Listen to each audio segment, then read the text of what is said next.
Mesdames, Messieurs, bonsoir à toutes et à tous. Marches et meetings ont constitué les temps forts de la journée de protestation initiée par l'opposition burkinabé pour rejeter le projet de loi portant à révision de la Constitution. Le gouvernement se félicite de l'appel du CEFOP à manifester dans un esprit républicain. Les travaux de renforcement de la capacité de la centrale Bobo 2 connaissent un niveau de réalisation acceptable, comme a pu le constater hier le ministre des Mines et de l'Énergie en se rendant sur le chantier. Bienvenue donc au journal. L'opposition politique burkinabé a battu aujourd'hui le rappel de ses troupes dans le cadre de la journée de protestation qu'elle a lancée pour manifester contre la révision de la Constitution. La manifestation se présentait comme le premier acte de l'appel à la désobéissance civile. À Ouagadougou, les manifestants ont pris d'assaut quelques artères de la capitale en lançant des slogans hostiles à la révision de l'article 37. Reportage Jérémy Sié-Koulibaly. Ils sont venus pour exprimer leur opposition au projet de modification constitutionnelle proposé par le gouvernement. Et le temps d'une matinée, la place de la nation est devenue le point de convergence de tous ceux qui ont en partage la conviction que Blaise Compaoré doit quitter le pouvoir au terme de son mandat actuel en 2015.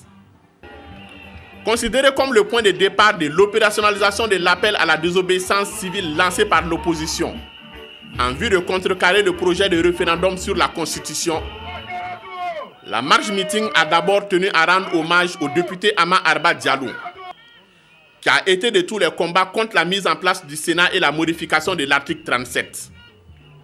Le discours politique du mouvement de contestation n'a pas changé. Et la parole publique a d'abord été portée par Laurent Bado, réclamé par une foule toute acquise à la cause de l'opposition. Aux militants rassemblés, le chef de file de l'opposition a demandé de poursuivre le combat en organisant la résistance populaire généralisée. L'expression est de Zéphirin Diabré, qui s'est réjoui de la mobilisation populaire. En ligne de mire de la lutte de l'opposition, le retrait pur et simple du projet de révision constitutionnelle, un combat à mener dans le calme et la discipline, ainsi que dans le respect des valeurs de paix. Comme on l'a toujours fait, et comme on l'a encore fait ce matin, nous devons éviter les casses et les violences. Nous devons éviter de nous prendre aux personnes physiques. Nous devons éviter de détruire les biens publics. La journée du 30 octobre, date du vote sur le texte constitutionnel, est considérée par l'opposition comme une journée cruciale. Et dans cette perspective, le CEFOP a lancé un appel à l'ensemble des députés, opposition comme majorité, afin qu'ils fassent barrage à l'adoption de la modification de l'article 37. La marche meeting de l'opposition à Ouagadougou a connu quelques débordements au rond-point des Nations Unies quand certains marcheurs ont tenté de forcer des barrières et jeter des pierres sur les forces de l'ordre. Ces actes ont amené les policiers à réagir, créant des échauffourées qui ont terni le caractère pacifique de la marche. Reportage Bouma Ernest Nébié. La marche de l'opposition politique burkinabé contre le projet de loi visant la modification de l'article 37 de la Constitution, qui a démarré pacifiquement, ne s'est pas terminée dans le calme. En effet, de la place de la Nation en passant par l'avenue débouchant sur la cathédrale et par celle qui rejoint l'avenue Kwame Nkrumah au niveau de la BCBI, les marcheurs ont pris la direction du rond-point des Nations Unies. Et c'est là que tout a commencé. Ici, la barrière de la police est dans les mains des manifestants. Des manifestants qui ont tenté de franchir la ligne rouge. On va empêcher l'Assemblée là. On va dormir là-bas aujourd'hui. À partir d'aujourd'hui, on va dormir à l'Assemblée. Des jets de pierre sur les forces de l'ordre qui ont fini par riposter par des jets de gaz lacrymogènes pour disperser les manifestants. Direction maintenant Bobo Dioulasso où une marche meeting de l'opposition a rassemblé les anti-révisions de la Constitution au son de la musique et en scandant des slogans. Les manifestants ont damé le macadam pour faire entendre leur voix. Sanoua Christine Koulibaly. Il est 8h moins le quart quand nous arrivions à la place Tiefo Amoro, point de convergence des militants et sympathisants de l'opposition. 8h30, difficile de se frayer un chemin et la marche peut enfin commencer. De la place Tiefo à Moro au boulevard de l'Indépendance, en passant par l'avenue de l'Unité, bref, les marcheurs du chou ont scandé des slogans aussi variés que les inscriptions sur les pancartes, avec tous comme dénominateur commun le rejet catégorique du projet de loi portant modification de l'article 37 de la Constitution. Et il compte sur la mobilisation et la détermination des militants et sympathisants, mais aussi sur les élus nationaux. Comme le vote de jeudi prochain se fera à bulletin secret, voilà pourquoi j'appelle les uns et les autres à se départir de leur peur, à voter suivant leur âme et conscience. Je crois qu'avec la mobilisation d'aujourd'hui, que ce soit à Ouaga, que ce soit à Bobo, tout le monde a vu. Donc chaque député, chaque élu du peuple doit savoir choisir le sang du peuple et de voter suivant son âme et conscience. À partir de là, je pense que jeudi prochain, ils n'auront pas les 3 quarts nécessaires pour changer la Constitution par la voie parlementaire. Ils seront obligés à appeler au référendum. Et dans ce cas, dit-il, le peuple prendra ses responsabilités. À noter que cette marche s'est déroulée sans incident majeur.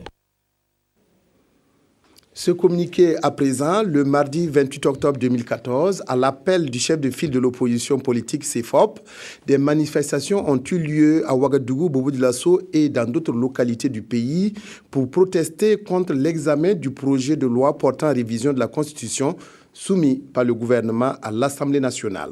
Ces manifestations illustrent sans aucun doute de la vitalité de notre démocratie. Le gouvernement se félicite de l'appel du chef de file de l'opposition à manifester dans un esprit républicain en conformité avec les lois et règlements. Toutefois, des débordements ont été constatés dans certaines villes où des marcheurs ont emprunté des itinéraires autres que ceux indiqués par les organisateurs. Le gouvernement en appelle au sens de responsabilité et à la retenue afin d'éviter tout acte qui pourrait compromettre la paix et la stabilité si chère à notre pays. C'est signé le ministre de la Communication, porte-parole du gouvernement, Alain-Edouard Traoré, officier de l'Ordre national. Cela dit, les femmes du Congrès pour la démocratie et le progrès CDP, section du Yatenga, se mobilisent aussi pour les futures batailles du parti majoritaire. Samedi dernier, elles se sont retrouvées à Ouayugia pour remercier le président du Faso pour le projet de loi portant révision de la Constitution. Reportage Adama Ouedraogo. Elles esquissent des pas de danse pour témoigner leur engagement et leur soutien au président Blaise Compaoré dans son projet de loi pour le référendum. Elles, ce sont les femmes du Congrès pour la démocratie et le progrès, CDP, section du Yatenga. Aussi, elles sont sorties massivement pour s'informer, s'éduquer afin d'obtenir une conduite à tenir. D'abord, c'est pour nous connaître.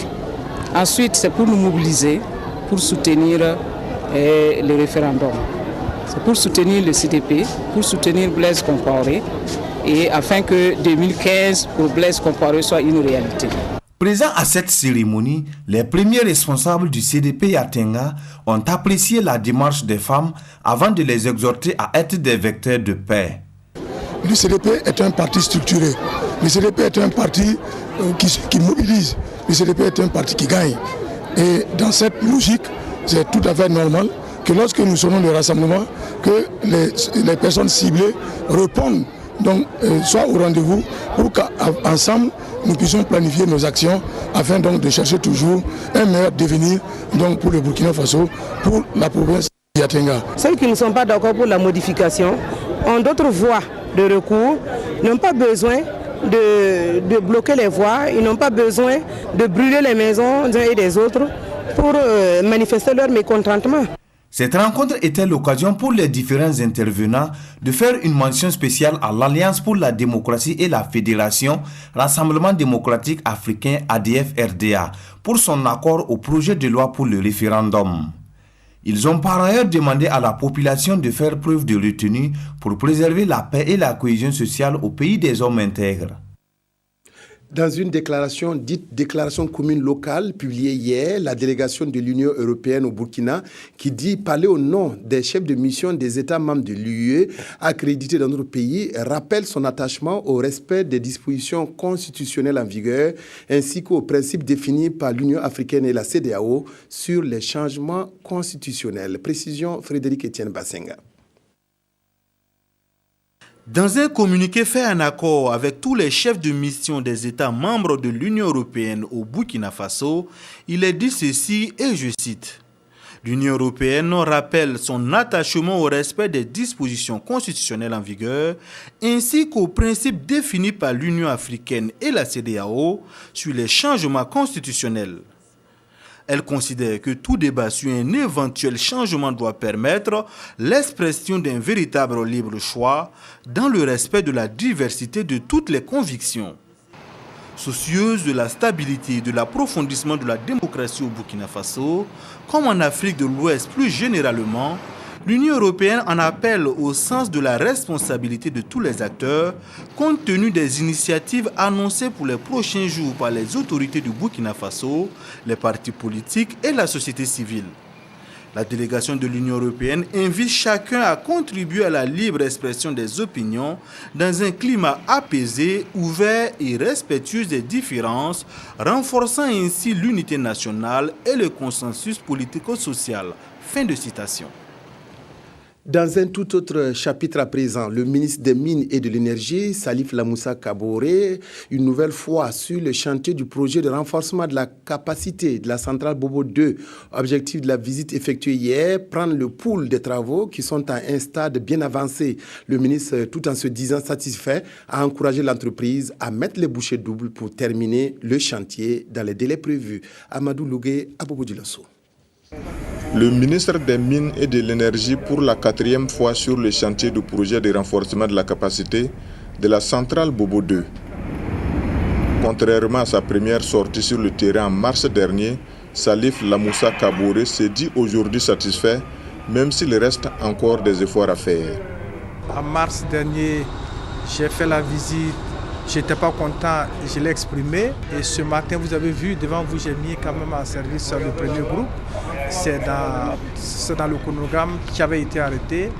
Il y a des motifs de satisfaction, mais partiels, parce que je serai totalement satisfait lorsqu'à la fin de l'année, les 4 groupes seront injectés sur le réseau.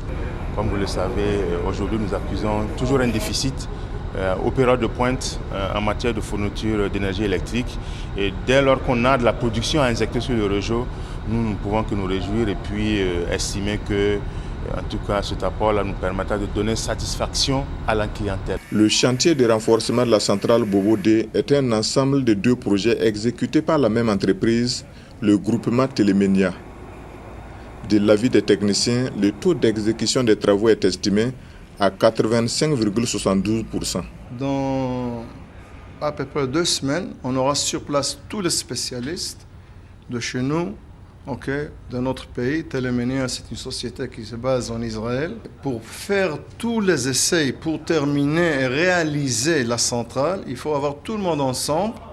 Il y a de faire des synchronisations de tous les systèmes. Et c'est ça qui vous donne la possibilité de gérer de l'énergie à la fin de journée. Sur le chantier, l'entreprise s'active pour l'achèvement des travaux prévus en fin décembre 2014. D'un coût global évalué à plus de 41 milliards de francs CFA, ce projet à terme pourra produire 65 MW d'énergie supplémentaire pour la Sonabel. La représentante résidente de la Banque africaine de développement BAD au Burkina a visité les nouveaux locaux du centre médical de Bitou avec antenne chirurgicale. La BAD a financé cette infrastructure sanitaire pour plus de 2 milliards de francs CFA. La visite de la responsable de l'institution bancaire lui a permis de s'imprégner du fonctionnement du SEMA de cette commune urbaine. Daniel Kambou. Ce cadre flambant neuf est le nouveau centre médical de Bitou avec antenne chirurgicale. C'est une infrastructure sanitaire qui s'offre aux populations de cette commune rurale de la province du Boulgou. Elle comporte entre autres un bloc administratif, des centres d'hospitalisation et d'observation, une imagerie médicale et bien d'autres commodités. Une réalisation appréciée par les visiteurs du jour. Il y a beaucoup d'infrastructures qui ont été réalisées. Le bloc opératoire fonctionne déjà. Il y a un service qui va s'occuper des questions dentaires, mais il y a aussi la maternité et toutes les structures, toutes les commodités dont nous avons besoin dans un centre médical avec antenne chirurgicale. Donc nous sommes venus apprécier et saisir aussi l'occasion pour remercier la Banque africaine de développement pour son accompagnement dans le renforcement de notre système de santé dans le souci d'apporter un mieux-être aux populations donc, des zones concernées. Sa réalisation a coûté environ 2 milliards de francs CFA, toutes taxes comprises, avec une contribution de la Banque africaine de développement à hauteur de 82% du financement global. La Banque africaine de développement, donc son objectif, c'est vraiment d'accompagner les pays membres dans l'amélioration des conditions de vie des populations. Et donc la santé, évidemment, est au cœur de cela. Donc la Banque a financé donc, ce projet d'appui au développement sanitaire des régions du centre-est et du nord. Et ce projet vient de s'achever en septembre. Et nous sommes heureux de constater que toutes les activités qui étaient prévues ont pu être réalisées. La Banque africaine de développement a également apporté environ 350 millions de francs CFA pour son équipement et 20 millions de nos francs pour l'acquisition en médicaments. La représentante résidente de la BAD au Burkina, qui a visité ces infrastructures, a encouragé le personnel soignant à savoir en faire bon usage en faveur de la santé des populations de Bitou. Les femmes entrepreneurs du Burkina ne profitent pas suffisamment des opportunités de l'AGOA pour l'exportation de leurs produits vers les États-Unis. Constat dressé par l'ambassade américaine au Burkina qui a décidé de remédier à la situation à travers le programme d'entrepreneuriat des femmes africaines. À Web, elle a organisé à Banfora une journée d'information à l'endroit des opératrices économiques des Cascades. Reportage à Banfora, Simplice Barreau. Minata Kone est une femme entrepreneur de Banfora évoluant dans l'agroalimentaire depuis quelques années. Au fil du temps et au regard de l'évolution de son entreprise, elle a visé le marché américain pour l'exportation de ses noix de cajou, un nouveau marché exigeant et très concurrentiel. Pour arriver sur ce marché, il faut vraiment de la rigueur dans ce qu'on fait, il faut du professionnalisme dans ce qu'on fait et il faut vraiment de la bonne gouvernance pour pouvoir se positionner et se maintenir. Ce programme du département d'État vise à permettre aux femmes entrepreneurs d'Afrique qui ont la chance d'être lauréates de ce programme, une fois de retour dans leur pays, d'accompagner les autres femmes. La conquête du marché des États-Unis a été rendue possible grâce aux opportunités qu'offre l'AGOA, un programme du gouvernement américain qui permet depuis l'an 2000 aux entrepreneurs africains de vendre leurs produits sans droit de douane aux USA. C'est dans ce cadre que le programme d'entrepreneuriat des femmes africaines a été mis en place. Il y a certains pays africains qui ont tiré beaucoup de profit, surtout dans le secteur textile. Mais au Burkina, c'est toujours à un niveau assez bas. Donc on essaie à stimuler, à sensibiliser les entreprises et faire croître les exportations du Burkina Faso aux États-Unis. Les femmes entrepreneurs des Cascades veulent suivre les traces de leur sœur Minata Kone. Elles comptent tirer profit de cette journée d'information pour davantage répondre aux exigences du marché américain. Depuis 2010, moi j'essaie de faire la promotion et la valorisation des jeunes talents au niveau de la région des Cascades ici, notamment dans la mode et puis la coiffure. Donc pour dire que dans cet atelier, nous attendons que nos produits soient reconnus et que vraiment ça peut être d'autres opportunités aussi pour les artisans au niveau de la région ici. En plus de l'ambassade des États-Unis, des acteurs étatiques apportent leur appui à l'organisation de la journée d'information au profit des femmes entrepreneurs et Cascades. Il s'agit des directions régionales, de la promotion de la femme et du genre et du commerce. La deuxième édition de la Nuit du coopérateur s'est déroulée samedi dernier à Ouagadougou. Organisée par le réseau des caisses populaires du Burkina, cette nuit permet de distinguer les membres les plus méritants de l'institution de microfinance et constitue un cadre de partage d'expérience entre les travailleurs et les coopérateurs du réseau des caisses populaires. Cette année, ils étaient plus de 60 à être distingués. Sie Sylvestre. Manifester la reconnaissance du réseau des caisses populaires du Burkina aux membres méritants et créer un cadre propice au renforcement de la coopération, c'est tout le sens de la Nuit du coopérateur. Une soirée conviviale qui a permis de distinguer 68 lauréats répartis dans 12 catégories socio-professionnelles et un prix spécial du président du conseil d'administration. Le prix qu'on m'a décerné ce soir, c'est un prix auquel je ne peux même pas estimer la valeur même de ce que j'ai reçu. Ça sera vraiment un témoignage auprès des autres sur lequel j'ai porter conseil de venir vers la caisse populaire. La manifestation est à sa deuxième édition, placée sous le signe de la promotion de l'entrepreneuriat. Au niveau de la coopérative, c'est l'homme au cœur de l'institution pour utiliser l'argent et s'épanouir.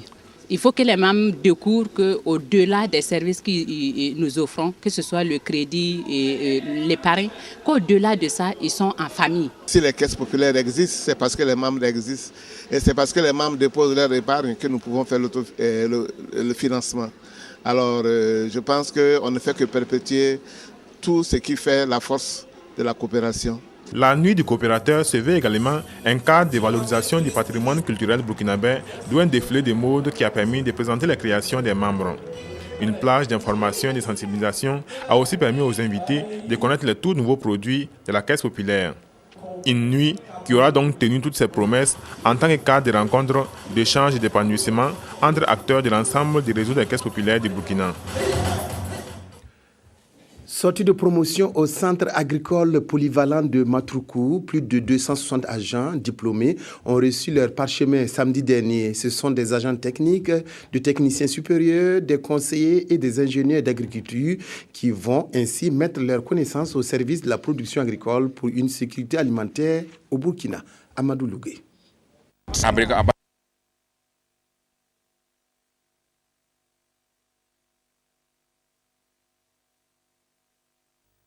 Des agents techniques, des techniciens supérieurs, des conseillers et des ingénieurs d'agriculture. 2 ans de formation pour les uns et 3 ans pour les autres. Cette cérémonie marque la fin de formation des élèves et étudiants du centre agricole polyvalent de Matruku. Harmoniser des gens en fait, qui viennent de divers horizons, il y a les savoirs locaux et puis il y a la technologie, c'est pas facile, mais nous avons pris ça vraiment comme arme et nous pensons que nous allons réussir et faire en sorte que le milieu rural puisse avoir plus d'éclat et que notre agriculture, en tout cas, en ressorte modernisée pour le bien du Burkina Faso. Vous savez qu'au niveau du ministère de l'Agriculture, il y a beaucoup d'agents qui vont à la retraite et surtout des cadres supérieurs. Et si nous arrivons à mettre à la disposition du ministère, à faire le remplacement, c'est vraiment formidable. 269 lauréats prêts pour servir le monde agricole au Burkina Faso. La promotion a choisi comme nom de baptême Partenariat pour une agriculture moderne, un nom qui colle bien au thème de la cérémonie Synergie agriculture-élevage pour un rayonnement économique du Burkina Faso. Nous devons davantage renforcer donc la formation, la capacité d'accueil de SCAP Matruku et pour effectivement faire en sorte que nous puissions donc faire face aux défis et face aux engagements internationaux du gouvernement et dans le cadre du développement du secteur rural. On a l'habitude de dire que c'est ceux-là qui ne réussissent pas à l'école qui partent dans l'agriculture. Donc c'est pour vous dire que c'est un travail pénible. Mais il y a un changement. Et ce changement, c'est montrer en fait que l'agriculture est un métier comme les autres métiers. Les étudiants ont élu comme personnalité de l'année le coordonnateur du projet riz pluvial, l'un des pionniers du Cap Matruku. Cette sortie de promotion coïncide avec le cinquantenaire de cette école qui a ouvert ses portes en 1963. 50 ans au service de la formation initiale et continue, cet établissement public de l'État à caractère professionnel a aujourd'hui besoin de moyens matériels et financiers pour moderniser son cadre et améliorer ainsi les conditions de vie et d'études des locataires. L'association NED, Nimbus Enfance, Environnement, Éducation, Développement, a offert dimanche à Wayugia 1400 bourses d'études primaires, secondaires et supérieures à des filles en situation difficile ou issues de familles démunies. L'association qui œuvre en faveur de la scolarisation des filles estime que ce geste devrait permettre aux bénéficiaires d'aller normalement à l'école. Reportage Korotimi Kagone. Ne dit-on pas qu'éduquer une fille, c'est éduquer une nation? C'est pour aller dans le sens de cet adage que l'association NID, Nimbus Enfance, Environnement, Éducation, Développement a offert 1400 bourses d'études primaires, secondaires et supérieures aux filles issues de familles indigènes de la région du Nord. Ces bourses d'une valeur de 270 millions de francs CFA viennent à point nommé pour favoriser la scolarisation et l'insertion socio-professionnelle de ces filles. Le gros du travail, c'est à leur niveau. Il faut qu'elles se mettent au sérieux, en tout cas, et donner l'effort attendu pour quand même pouvoir terminer correctement les études et puis pouvoir aussi commencer avec la vie active.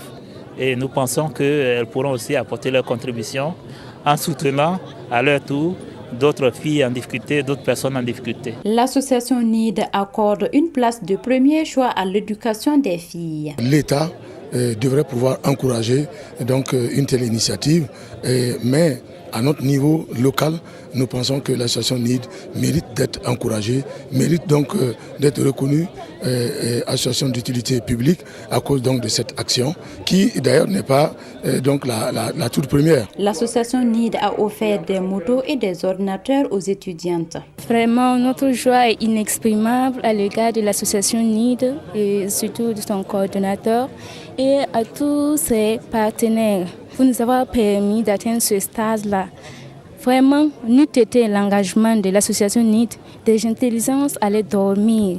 Combattre l'analphabétisme et l'ignorance chez la jeune fille et favoriser son insertion socio-professionnelle sont entre autres les missions de cette association. Elle compte très prochainement organiser un tournoi de foot interscolaire. Voilà, c'est tout pour cette édition de 20h. Merci de l'avoir suivi de bout en bout et excellente soirée en compagnie de la RTV.